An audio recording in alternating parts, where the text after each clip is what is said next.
Hello and welcome back to the Business Growth Club. This is your weekly edition from us, and in this week's edition, in a change to the schedule, we're actually going to be responding to the news that the UK economy is back into recession, and we're going to look at what does that mean for business owners and Business Growth Club members, and what can we do about it. As I say, we've changed the schedule this week to very quickly record this edition on the double dip recession. You will have heard in the news that the UK economy slipped back into what's known as a double dip recession, a second recession in a course without full recovery. And lots of Business Growth Club members and just wider people I know in the business community have been asking me for my opinion and saying, what does it mean that we're back in recession? Is it good news? Is it bad news? And what do we do? So today we'll look at what a double dip recession really means and does it matter? Is it good news or bad news for smart marketers such as Business Growth Club members? And I'll also give you 10 mindsets, 10 weapons you can use to beat this idea of recession and make sure that your business is a success story in 2012, not another the recession did it type story. So why don't we get started? Well, before we even go any further, I'm going to let you into a little secret. And I'm going to ask you to promise that you don't tell anybody else, because this might not be very good from the PR angle. But smart marketers secretly love recessions. Okay? They secretly love recessions because it's a marketer's dream. When a recession comes around, people feel a very slight contraction in the amount of money. The amount of contraction they feel is massively exaggerated by the media and the other bad news artists out there. But people do feel a slight contraction, a slight reduction in the amount of money they have, which means they don't stop spending money, they just become more discerning and they critically seek out value. Now, for a smart marketer, you must love people seeking out value, because all of the marketing we talk about is about positioning your business to be the value provider, not the also-ran provider or a Me Too company. So if you're a smart marketer, and whilst I say from a PR position, I wouldn't put this on your website or tell people, but you should be rubbing your hands together and saying, if there's a recession and people have a constriction, so they start to talk about where's the value, they want to know how they can maximize their return on investment. That is a marketer's dream. You should be very happy. Plus, it's a double whammy. Not only does your marketing become so much more effective than it otherwise would have been, your competition does some very strange stuff in a recession. Firstly, your competition stops marketing. Well, just about the last something you should turn off in any business is the marketing tap. The marketing tap is the only element of your business that will guarantee that you're here in a year's time. Everything else in your business you can almost sacrifice, but you can't sacrifice marketing because you can't sacrifice new blood and new business coming into your organization. Now, I know that's a simplification, but you really can't turn off the marketing tap. If anything, you need to be spending more on marketing during a recession. So you are doing great value-added marketing and your competition aren't doing any marketing. So the only people I'm going to find is you and not your competition. That is very, very good news. Your competition also look at cutting costs. Now there's two ways of cutting costs. There's efficient cost savings or there's across the board 10% type cost savings. Most people do the latter because it's easier and it's more readily available. It doesn't really take any strategic exercises in thinking. So that's what people do, which means people provide a lesser quality service. They also reduce staffing, which means their customer care reduces, and critically, they stop research and development, so they stop moving. And that's a very big problem for any business. People are looking to change and seek value. Okay, people are prepared to change their supplier in a recession and seek out value. You'll find people who didn't want to look at changing suppliers before will now look at changing suppliers, and everybody is seeking out more value rather than just any investment. That means you've got more prospects to convert, and they're easier to convert. Why do I say that? Well, whilst less people might be spending in literal terms, that's why there's a recession, what happens is more people are prepared to change, so in any marketplace where people are competing for business, there's more people in the marketplace, more people shopping around. So there might be less being spent, but the traditionalists who will only stick with one supplier are doing that. In a recession, that changes. People are prepared to change and they seek out value. So you've got more prospects They're easier to convert. I say easier to convert because they're seeking value. And what you provide now, if you've listened to any Business Growth Club recordings and implemented any of our advice, is you've built a value-adding business. Okay, as I've said, people stop marketing. Your competition stops marketing. That just increases your return on investment on marketing. So you shouldn't stop spending on marketing. You open the yellow pages, so to speak, and there's fewer ads. So that means there's more chance of people replying to your ads. You make more money. Whatever marketing you're doing, you increase your return on investment. So as I've said, if anything, you want to be increasing your spend, not decreasing your spend in marketing. Competition cutting costs, staffing and R&D, well, they reduce the quality of their business and they slow down. They're slower to respond to customer needs, they're slower to change customer trends, and they don't do any research and development. When I said, here's a recession, and I've done a special recording, maybe a few of you were a little bit panicking and you were saying, what are we going to do? You know, even Mr. Positive Business Growth Club guy is talking about recession, it's all going to be bad. Now, 5 minutes into recording, do you see how I'm saying a recession is an absolute green light for you? It really is. I'm not saying there won't be challenges for people, and I'll be responding to your questions about challenges at the end of this video, and I will be looking in the future to give you other ideas to beat the recession. So I'm not saying it's all going to be plain sailing, but can you see how there are humongous opportunities for you? More people seeking to change, people seeking value, not just any old supplier. Competition that stops marketing, and competition which has stopped providing value, stopped providing quality, and it's slowed down. You know, it's an absolutely golden opportunity for you. Of course, certain industry sectors will be hit more than others, but then that's just a case of responding to market trends and going where the profit is, and I'll cover that in some of the mindsets later. But the recession is not the bad news that the news will and the media wants you to believe it is, or that you might fear it is. It's a real green light for smart marketers who know how to market their business and know how to grow their business. Okay, so in summary, what do we need to do? We need to keep marketing. Never stop marketing, and if anything, we need to be marketing more. We're always looking at return on investment. That's the cornerstone of any marketing. But we need to continue marketing and not stop marketing because we're trying to cut costs. We need to focus on value-added marketing. That's the marketing I talk about, where you position yourself as a value-added provider, not just any provider. You need to provide amazing quality, the highest quality you possibly can. Look at ways that you can increase the customer experience.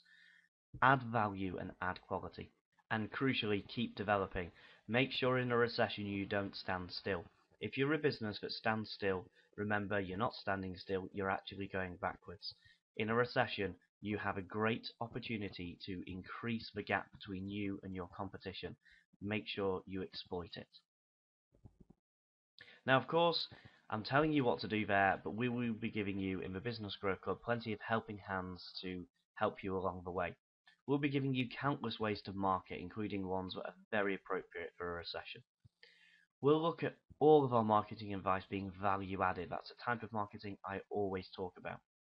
We'll show you great ways to provide great quality as an organization and how you can increase your customer experience and increase the perception of quality.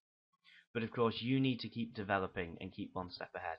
Developing in yourself, developing in your business, developing in your customers, developing in your suppliers. That's a mindset which you yourself will have to keep and encourage within yourself. Now, as a little warning, remember I said you've got to increase value and quality. I didn't say you've got to decrease your prices. Increase value, not decrease pricing.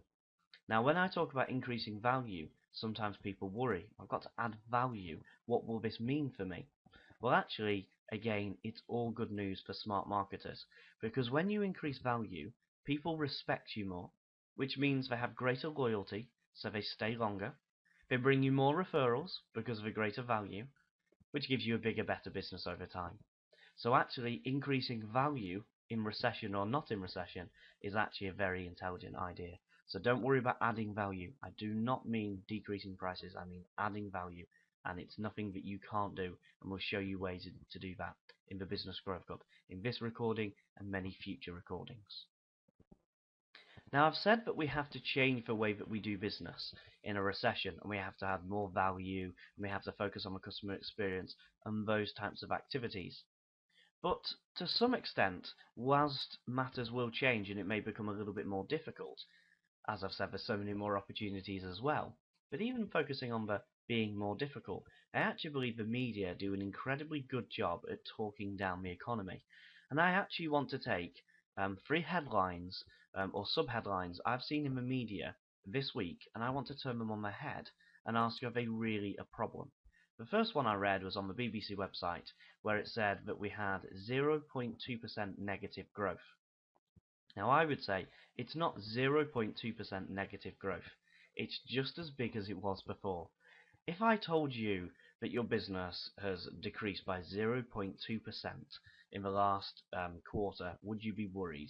Well, you might be worried that it's not growing, but you wouldn't say it's shrinking. You'd say it's as big as it was before. And that's what the UK economy has had in the last quarter. That's what's pulled us into a recession again.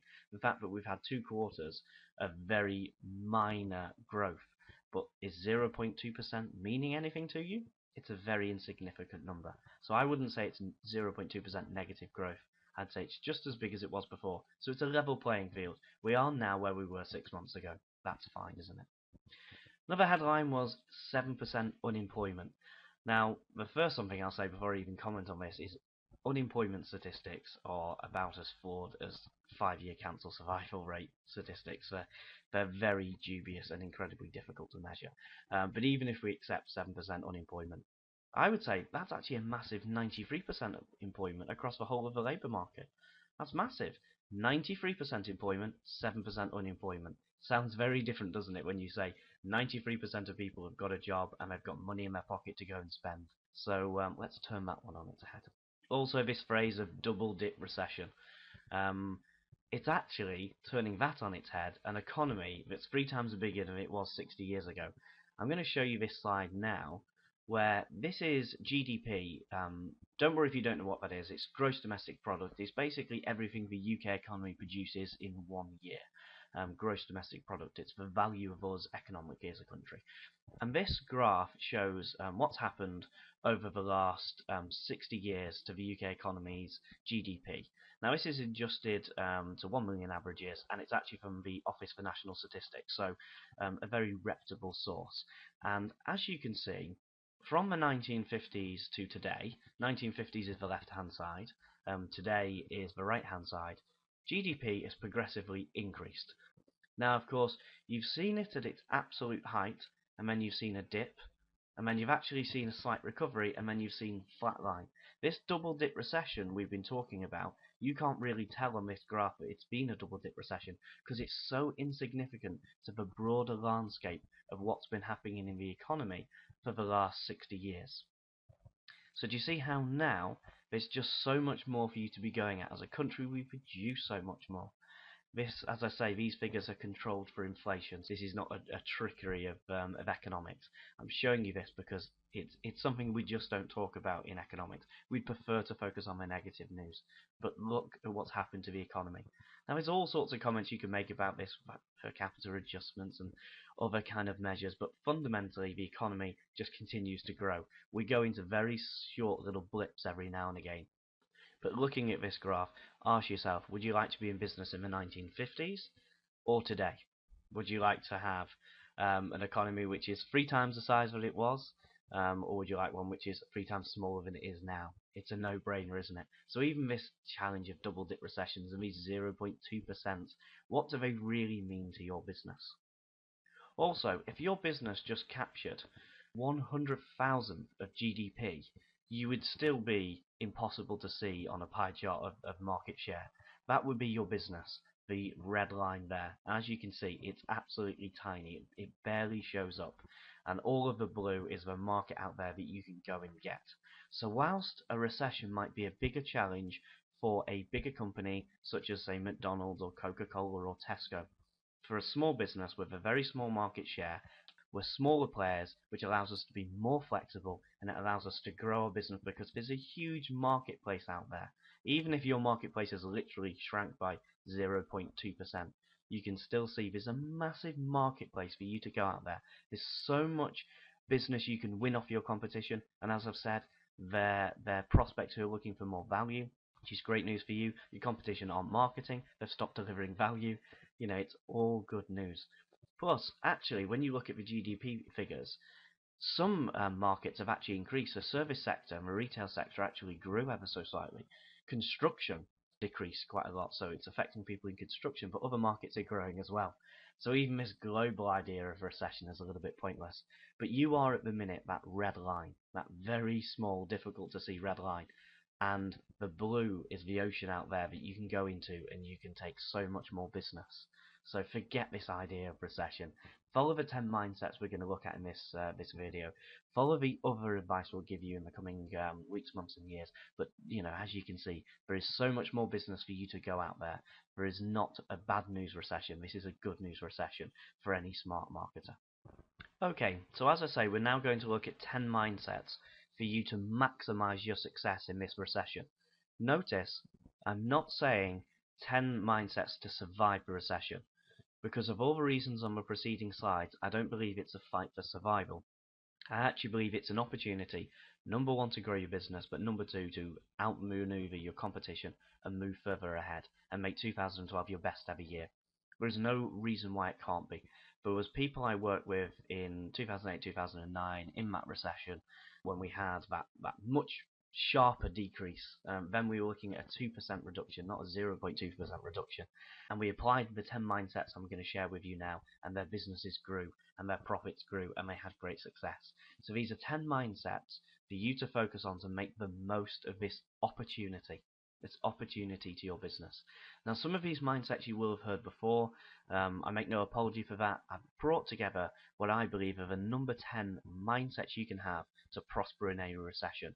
So these might be stuff that you've heard me talk about before. I don't mind. I want you to focus on these. Re-listen to this recording whenever the bad news in the media gets you down and you start to feel negative about your business, and just apply these 10 mindsets and you will have business success, I guarantee it. So idea number one, more important in recessions than any other time, is to have a well-defined profitable niche. Why is that important? Your prospects are looking for value. And the best way you can build value is having a micro niche. You really focus on the products and services you want to provide and the type of people to whom you want to provide those products and services. The more you know about them, and the more precise that target market is, the more you can actually add value because you know precisely what they want. So if you're just providing, as I use this example a lot, general business coaching services, you don't really know where to add the value. Whereas if you focus on newly formed businesses, you know exactly where to add the value because you know what all their fears and frustrations, their hopes and opportunities are, and you can tap into those. So now, as important as it ever was, more important than ever it was, have a well-defined, profitable niche for your business. Number two, as I've alluded to in the first mindset, is to develop niche products for your target markets. It's not just good enough to have that new business target market, or whatever your target market happens to be. You've got to develop products which are 100% focused on that niche, so you can make sure that the quality and the value that you're providing goes straight to those people. You have a product that satisfies all of their needs and all of their wants. That's absolutely crucial. Because if you can have a well-defined, profitable niche, and you can have a niche product for that niche, do you see the power of the two together? They're two sides of the same coin. And when people start to consider moving away from the competition because of the economic circumstances, and they're starting to question the value for spend, if you're a niche player with a niche offering for a target market, do you see how you actually increase the number of new customers you attract, not decrease the number, because there's more people looking for value. So use these two mindsets together to grow your business. I cannot stress how important this mindset is for you in this recession. Always price for maximum profit, not maximum turnover. Now more than ever, when cash might be tight for certain elements, certain constrictions on the supply of cash in the market, you have to price the maximum profit. How do you do that? Have a well-defined profitable niche and have a niche product for that niche, and the two work together hand in hand. Always price for maximum profit, maximum value. Look to be the number one value for money provider, not the number one cheap provider. Look for every £1 your customers spend with you being better value than all your other competition, not cheaper than all your competition. That's how you beat your competition, not undercutting. In any recession, I always see rife undercutting. Discounting comes out. And I don't mean the loss leader discounting I often advise, the kind of special offers you can run. I mean across the board discounting. And then somebody else discounts the person who's discounting. So if someone else discounts the person who's discounting, the person who's discounting, and we go into this vicious spiral, this vicious cycle, and we end up unprofitable. So we have a higher turnover than maybe before, and there's no profit in there. Do not fall into this trap like so many business owners do. Price for maximum profit, no exceptions. Now more than ever, you must have and use your unique selling proposition. All too often I speak to people about what their USP is, or unique perceived benefit, as I like to describe it, the benefit as perceived by your customers. Lots of people I talk to may say they have one, and when I say, where is it in your marketing? Is it in your marketing literature? Is it in your website? Is it how you talk about your business? Is it how you run your business? And it isn't. Make sure you know what your USPs are. Make sure you know what you do for your customers that makes the critical difference. Remember, your USP is the answer to the question, why should I buy you over all your other competition? Now, if you're struggling answering that question, you have to be able to answer it, because if you can't, then your customers can't. Okay, and if your customers can't determine whether you're better than the competition, then they're going to pick on price. We want them to pick on value. If you are struggling really to find a USP for your business, then do email me after this recording. There are ways I can help you, because this is so important for your business. If you can't answer the question, why should I use you, not your competition, then your customers never will. Have and use your USP. If you're struggling, let us know and we'll help. But this is very important. This is more of a mindset, actually, than a marketing strategy. A USP is not a marketing strategy like having a website or running pay-per-click adverts or doing advertising or going networking or all of that is. It's a mindset. All of these 10 ideas are mindsets. They're something you use in your mind to power your business. They're not tactics you can apply when you're going out there and kind of doing your marketing campaigns. They're the processes that happen before your marketing campaigns that inform the way that you run your business. And that's what makes the crucial difference. It's that thought process before we go out and do our marketing. Because we might run the best marketing campaign in the world, but actually when it comes to it, if we don't price for maximum profit, or we don't talk about our USP so we end up getting beaten down on price, then we're in trouble. So make sure you proceed your marketing campaigns with these mindsets. In a recession, hit the hammer harder on your business than in your business. Whatever you do, don't put the overalls on yourself and go onto the shop floor, whether physically or metaphorically, and start hitting the hammer yourself. All that will do is you'll bring your own labour in-house. You may believe you're cutting costs, but it's very short-termist. You're actually focusing on the runnings of your business. You need to be working on your business. If you've read Michael Gerber's absolutely brilliant book, The E-Myth, you'll see he uses this phrase that you need to work on your business, not in your business. On your business is all the Business Growth Club stuff. It's growing and developing and evolving your business. In your business is doing the stuff that you do. If you're a lawyer, it's writing wills and doing contracts. If you're a landscaper, it's putting out gardens. If you're a plumber, it's doing your plumbing jobs. If you're a retailer, it's working behind the counter or stocking the shelves. Do you see how it doesn't matter what business you're in, working in your business is doing the function of your business. You need to spend more time working on your business. If you haven't read that E-Myth book, then you need to go out there, just go into Amazon, buy it. It will be £5 or £10. It's an absolutely brilliant read, and it's probably very appropriate to a recession because it teaches you all of the right stuff to be doing. But the whole book can be summed up by working on your business, not in your business. Do not retreat into the trenches of working hard in your business. Work hard in your business. Work harder on your business if you want to, but work harder where it will make a difference, which is growing your business. Because if you go back and you save a little bit of money by working more into your business, you'll make slightly more money in the short term. However, if you spend time working on your business, developing your business, and grow your business, of course, you'll be in a massively different place. You will transform your business, and that's what you're looking to do. So spend time on, not in the business. Absolutely crucial. I've known clients of mine print out this slide here, or a version of it, and put it up on their office, where they work, or wherever they happen to do their business, and put it up on the wall and look at it every single day until it becomes habit. I have a habit that I do one critical exercise every day before I do anything else, even if the office is calling me and telling me, short of them saying the office is burning down, I do want something to grow the business before I do anything else. So before 9 a.m. every single day of the week, 5 days of the week, I will do something on the business than in the business.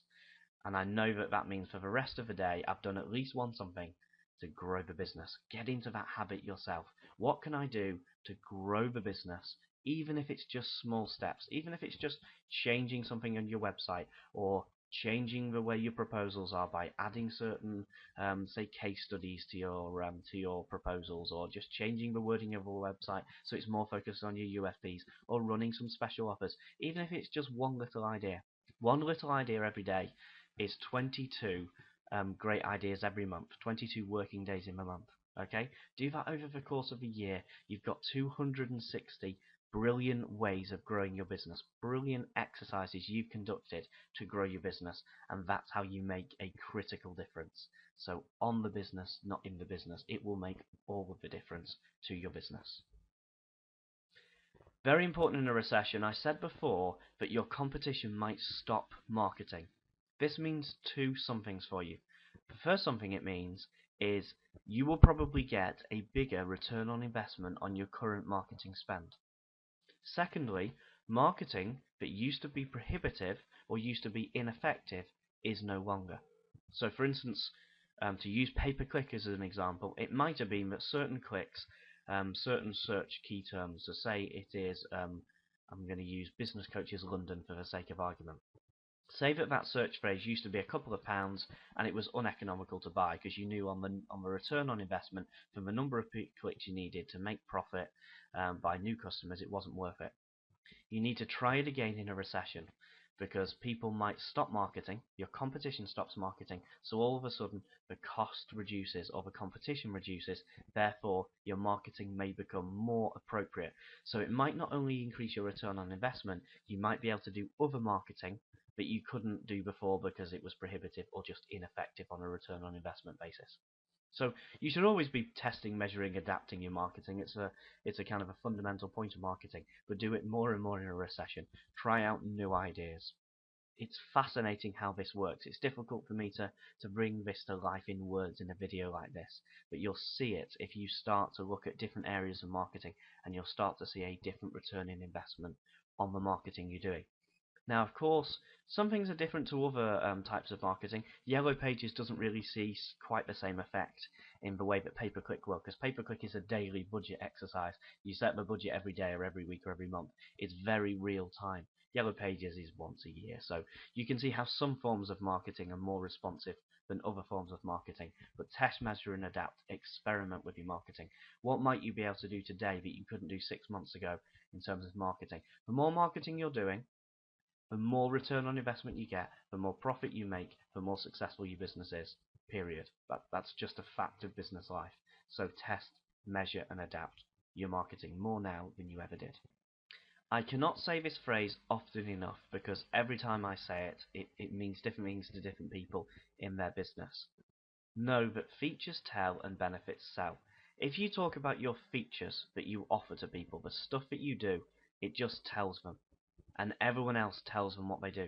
If you tell them about the benefits, the value, the quality, the experience of using your products or services, that's what makes the difference and that's what sells.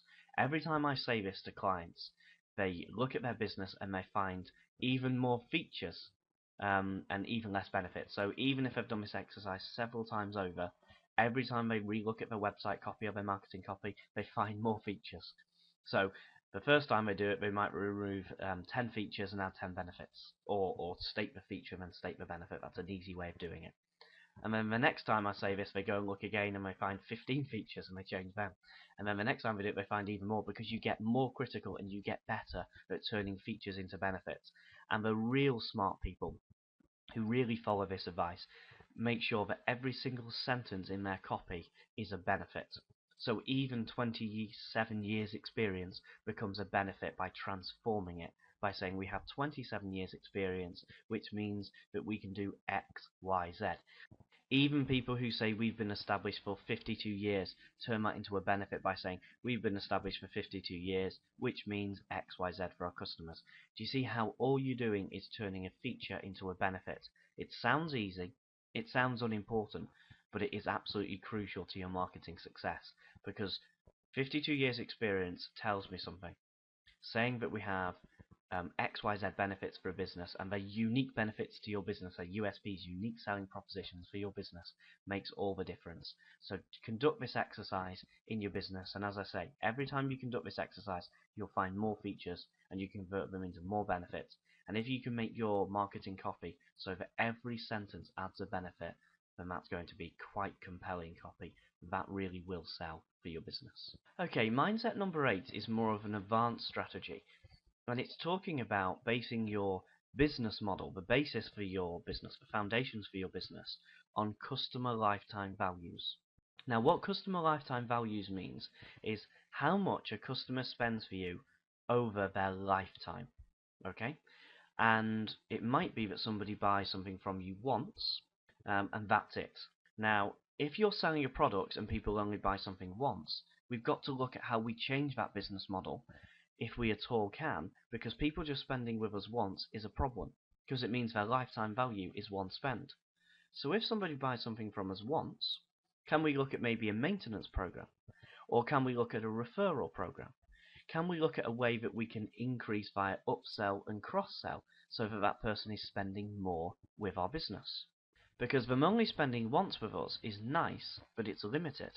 But if we can get it so that they give us a referral, or they have a maintenance program, or they up or cross-sell, or a combination of all of those, we're in a totally different place, because we may have added anything from 25% to hundreds of percent to our turnover. Hundreds of percent to our turnover is when you get referrals, because a referral gives you a referral that gives you a referral that gives you a referral. So from one spend, you get 4, 5, 600% increases. You get huge increases if you know how to do referral programs properly. Or upsell and cross-sell, we might add 25, 50, 75%, maybe even 100% of the spend. So do you see how anything you can do to increase the lifetime values is crucial? Now, of course, in this video, I can't tell you what the referral strategy or the upsell cross-sell strategy will be for your business, because it's different for everybody's business. We will be doing a video in the not too distant future on lifetime values and how you add those maintenance programs, continuity programs as they're called. That's when your customers are spending something with you every month, not just one-offs. And we'll look at upsell and cross-sell and referral programs. But for every business it is different, but the mindset is the same. The mindset that I'm going to try and make my customer spend as much as they possibly can with me is fundamentally different to I'm just trying to win a sale. I want a customer that over the course of their lifetime is worth 2 or 3 times what they are today, and that is possible. Okay, as I say, we'll be looking at it in the future, but for now, ask yourself, what can I do to increase ongoing maintenance programs, to increase upsell and cross-sell and referrals from my customers, because they can make those humongous increases in your profitability. Idea number 9, mindset number 9, is to always have a special offer in all of your marketing. Now, I said in a recession, people look out for value and quality. And when people look for quality and value, what they're actually doing is becoming more discerning. And when they become more discerning, what happens is their buying cycle increases and they ask more questions and they're a little bit more skeptical and they want to know more about your services and your products. They want to know more information to have a more informed decision to make sure they get that quality and the value that they're seeking. Now, the way that you can really help that process go along and actually capture the person early on and reduce the barriers to entry and reduce sales resistance is having a special offer. We've talked about many different special offers, whether it's free trials, whether it's loss leaders, whether it's information that you can market to capture them to put them on the mailing list. Whatever works for your business, it's a way of reducing that resistance, decreasing the buying cycle by getting them on early and saying, if you want value and quality, I'm going to give you a very easy offer, an offer that's too good to turn down, so that you can experience our services and come on board, so we can then make the bigger profit out of you once you know how to trust us. So make sure you use this strategy in your marketing. It's always what I advocate, but in a recession when people are looking for value and quality, it's more important than it ever was. The final mindset, number 10, is develop more than one product or service for your business. Now, right in the beginning, I said you need to have a profitable niche, and you need to have a niche product for that niche, the two sides of the same coin. We've got to price for profit, and we've got to sell ourselves on our USPs and use our benefits and focus on customer lifetime value. Well, when we talk about customer lifetime value, we're talking about the upsell and the cross-sell. We're talking about the continuity programs. We're talking about the referrals. The next step to that is to introduce an entirely different service line. Because a continuity program, most maintenance programs, are all upsells or cross-sells or referrals, are all around your existing offering. But is there something completely different that you can offer to your customers that will make extra revenue into your business because you increase new business opportunities? The other ideas are about maximizing what's currently happening, but how can you increase the other opportunities? Now, I know this is the 10th mindset, and it's come in a long list of ideas, and it's the most revolutionary, but it's almost my way of trying to end on a very positive note, so that you know that there's 9 great mindsets you can go and apply straight away in the business. And there's this one here that you can keep developing that could be a total game changer for you, because as I've said, it opens up a new market share. It opens up a whole new opportunity to do business. Now, the classic example used in marketing to explain this is of a petrol station. Now, once upon a time, petrol stations only sold petrol. That's all they did. And that's fine. Now, in certain activities in marketing, you can increase how much petrol you can sell, because you can do good marketing, so you attract more people. You can open up more petrol stations, so you sell more of it.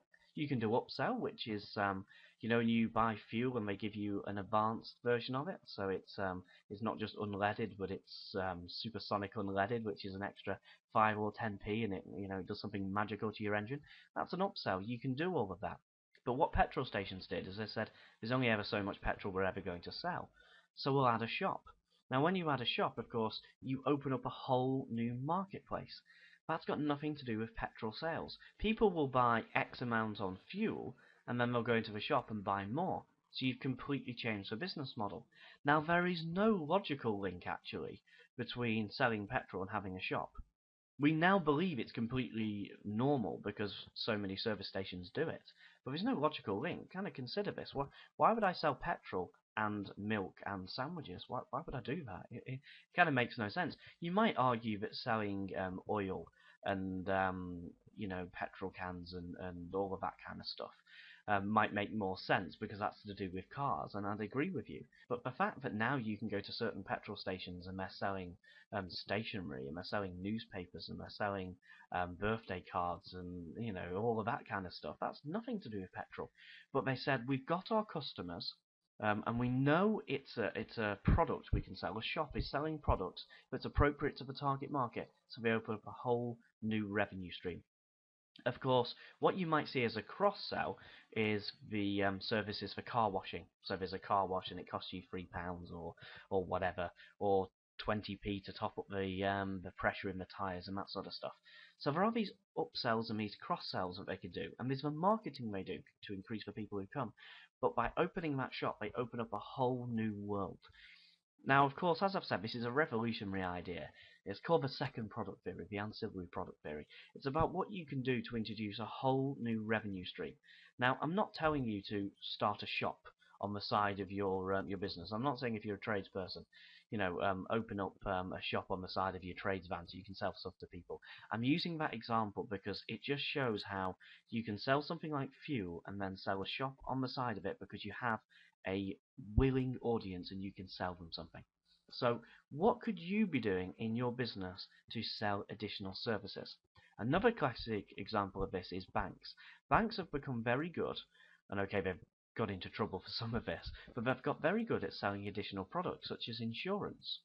Now, taking out a mortgage or depositing money into a savings account has got nothing to do with insurance, but it's a willing audience. And when you have a willing audience, you can sell them additional products. What's a bank doing selling you insurance? That's what insurance brokers do. Well, it isn't if you do your marketing correctly. So it's a revolutionary idea, but it's a nice mindset to have now to say we've got 9 great ideas you can apply straight away. In this so-called recession and all of the bad news and the doom and gloom, I've just given you 9 brilliant ways to grow your business, and you can do it straight away. And another idea that could be a total game changer and literally could add several 100% to your business because the new products you introduce could actually sell more than your existing business. So I really hope this recording has been useful. As I said, we've changed our schedule. Lots of you contacted us saying, oh, there's a recession and all the news and what are we going to do, and people are worried. And I thought, I can't let this negativity affect Business Growth Club members. You've joined this because you want to grow your business, and I said I guarantee that this stuff will grow your business. So we've put together this presentation, and hopefully you've seen that the term recession doesn't mean very much. Remember that graph from the 1950s to today? You know, remember that one where we looked at the market share and how much opportunity there is? Remember when we looked at what does 0.2% growth, as in negative growth, minus 0.2% growth? What does that really mean? And could we look at that a different way? So hopefully you've seen that actually, if anything, a recession is good news for smart marketers. And you know that your Business Growth Club membership will give you all of the stuff you need to make the most out of it. We've given you 10 brilliant mindsets in today's video. And if you were to apply all of them in the next, maybe one a day for the next 10 days, you'll see a massive impact in your business. And we're going to be bringing you so much more of this information and more of these ideas and more of these strategies in the future. So please don't worry about this idea of recession. Please apply the ideas in this video and make 2012 your best ever year, irrespective of what the newspapers and the 24-hour news channels want to tell you about a recession. There's always somebody to talk down the economy. Be the exception. Be the one that goes out there, that makes a difference, that has that positive attitude, and makes your hopes and your dreams for your business come true. If you do anything from this recording, know that you can do it and go and apply these ideas in your business and make 2012 the best year in business you've ever had. Thank you for listening. You'll hear from me again in a week's time. Until then, have a fantastic time in business. Goodbye for now.